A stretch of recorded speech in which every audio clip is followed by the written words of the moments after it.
And so here's the really bad news. If those two people split up, one of two things will happen. They will either become so angry and so disenfranchised with that relationship that the only thing left is a growth mindset. The only thing left is to look inward and ask, how is this my fault? And they will become a better person on the other side.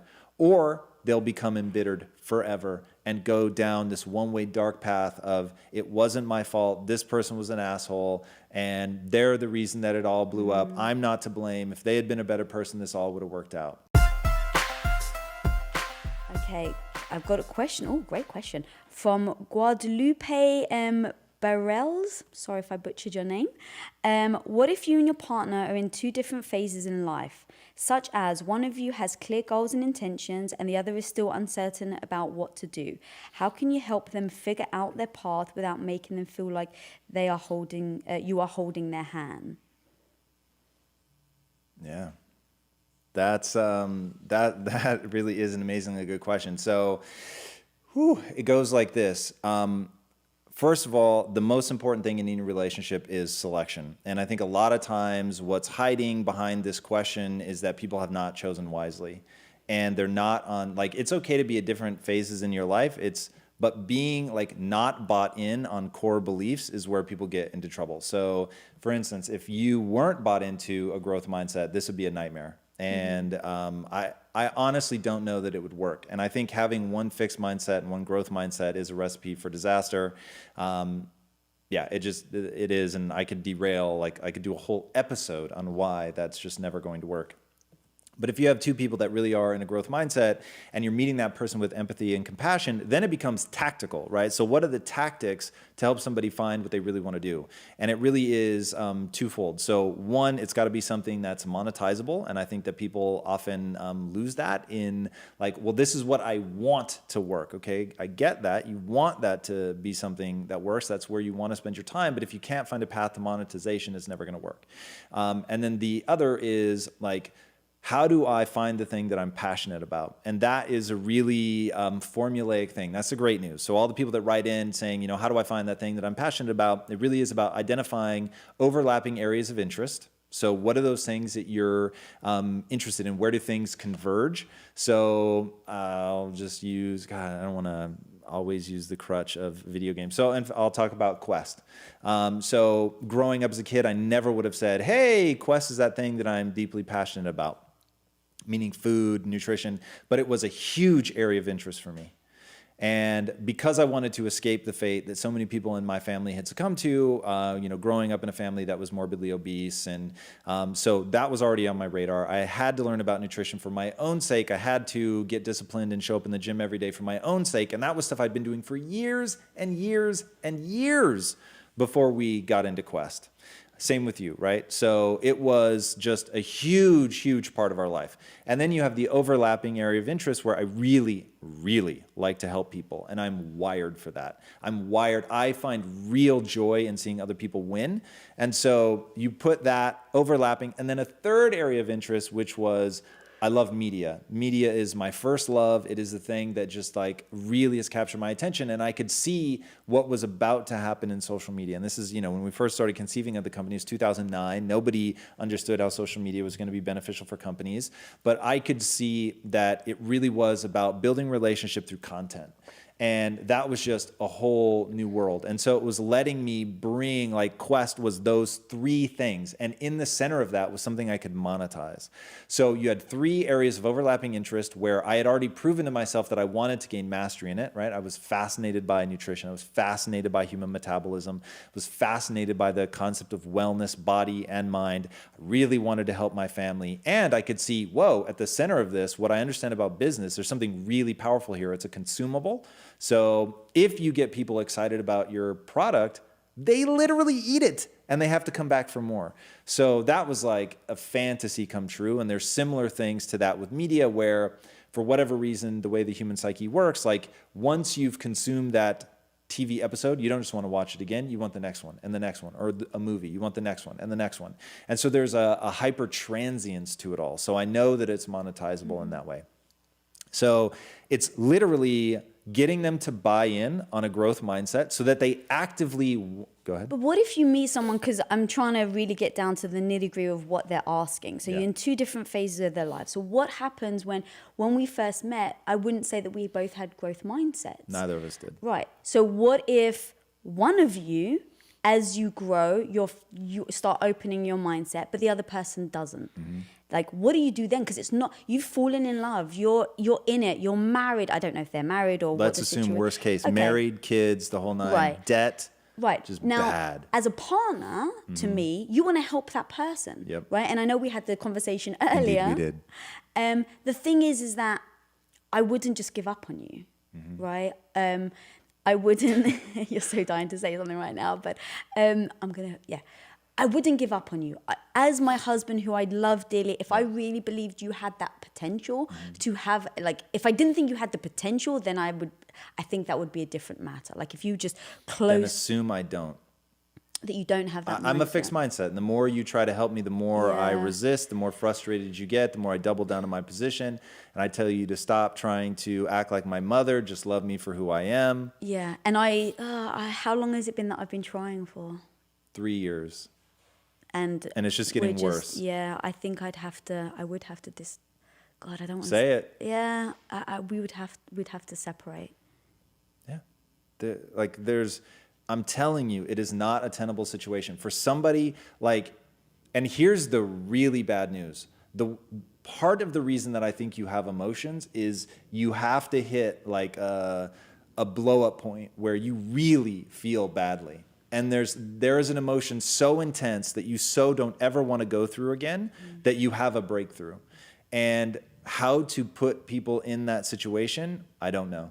And so here's the really bad news. If those two people split up, one of two things will happen. They will either become so angry and so disenfranchised with that relationship that the only thing left is a growth mindset. The only thing left is to look inward and ask, how is this my fault? And they will become a better person on the other side. Or they'll become embittered forever and go down this one-way dark path of, it wasn't my fault, this person was an asshole, and they're the reason that it all blew up. I'm not to blame. If they had been a better person, this all would have worked out. And the one thing we've discussed a lot about, just in, we've been married almost 15 years now.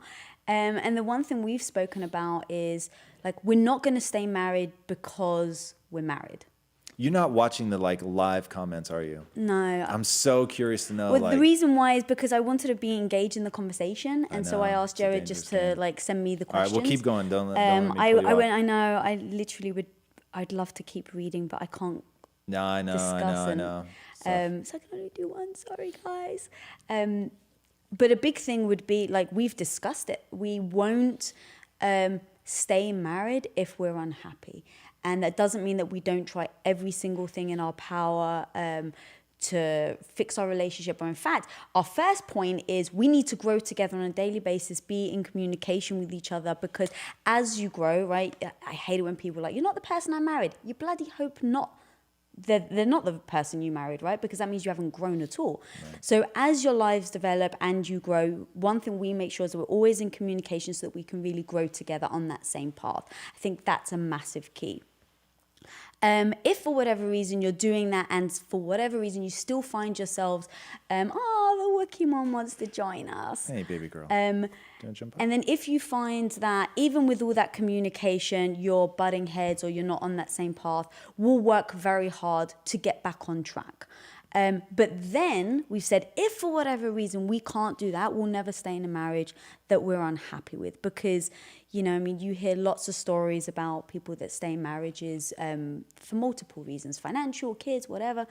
And just our experiences with people in our lives who have been divorced, it's like, if you're not happy, that exudes, right? It just, like, everyone around you sees it. You're an unhappy person. And so we just said we'd never do that to each other. Like, I don't want you to be unhappy. So if we're in a relationship and you're not happy within, our dynamic, then please tell me and we'll split up, because I don't want you to be unhappy and I don't want to be unhappy. So yeah, we have those real honest conversations. Yeah, but I think it's also important to note that commitment to us is very important, and that working on whatever issue that you have, talking through it, really being open to being wrong, like looking for the right Yes. answer, like hearing that description in somebody who doesn't know sort of all the framework that we've built around that, might hear that there's like a tenuousness to our relationship. Hey, are you unhappy? Because we can always split up. Right. The funny thing is, And we don't even it's not joke like about that. divorce. No, Like, that's it's- important. I yeah. have never once made a joke about divorce. I know. Ever. And I Like, guess, that's crazy. You can't even say that shit out loud. yeah, and I didn't mean for it to come across like that. And thank you for, bringing that up. It's just when people are in marriages for 5, 10, 15 years and they're miserable and they're profoundly unhappy, it's just not a life to live, right? It's not the way we want to live our lives. And so we work so hard in having those really uncomfortable conversations, for sure. Period. Mic drop. No, I agree. And, I think that a relationship is the most beautiful effort you're ever going to put in, right? So it is a lot of effort. You're going to work your ass off for it. But it is so worth it and so powerful and so amazing. And it's kind of like, and it may be like, working on a relationship for me is what I think like the gym is for you. Every bit of exertion that I put in, every time that I'm, like we really have some breakthrough, some amazing conversation where it's like, oh my God, that's what you've been trying to communicate all this time. Like I finally see it, I feel it, I internalize it. And it may have taken a lot of effort to get to that point, but those moments are so incredible to me and feel like these revelations of what it means to be a human. And my thing is, there's nothing more erotic and there's nothing more grounding and fulfilling than shared experience. And so that to me, like there's only two things that really scare me to my core, and that's brain damage, because A, there ain't no coming back, and then losing you. Because even though like, sure, I could start over, but there's no substitute for that shared experience. And at this point, we've got such a rich history of ups and downs, and the way that downtimes change over time, and it becomes like this really, it wasn't fun to go through, but it becomes this forge that you have, where it's like, now being on the other side, like I would never trade the hardest times, right? I wouldn't want to trade the greatest times either, but the hardest times, like those are the ones where I'm like, man, we did that together. We came through the other side together, and I've gotten to see what you're like when you're at your lowest. I've gotten to see what you're like with me when I'm at my lowest, and there's no substitute for that, man. And so we definitely don't think like, oh, c'est la vie, easy come, easy go. It's like there's really a lot of, and it's more like we have more to protect with each passing day because you've got all that shared history. And so we put just an amazing amount of effort into it, talking through things, processing, that kind of stuff. But to bring it all back around to the initial question, it's meeting that person there with compassion and empathy, but walking through the tactics. Like there is a path to the other side. And so then it becomes a question of if they're willing to walk that path, like if you were on that path and maybe you just didn't like, it wasn't a fast path for you, I would walk that forever. If I felt like sincerely you were making every effort to get better, and hey, maybe it wasn't as fast as either of us would like, but like you're getting better all the time, I have no finish line. I have no point at which, hey, I've been expecting you to get faster now for 10 years and you haven't, and so peace out. But if you weren't making the effort to walk the path, now I've got a problem. So it's the effort for you. Yeah, for sure. It's the sincere effort. Like in contracts a lot, you'll see the terms in good faith. Right? Are you negotiating in good faith, or are you just jerking me around? If you were in good faith trying to get better, like I'm in forever. But if you're not, like if you think I'm crazy or you think it's stupid or a waste of time, now we've got a problem. And that's the fixed mindset versus the growth mindset. And if people just aren't willing to walk the path,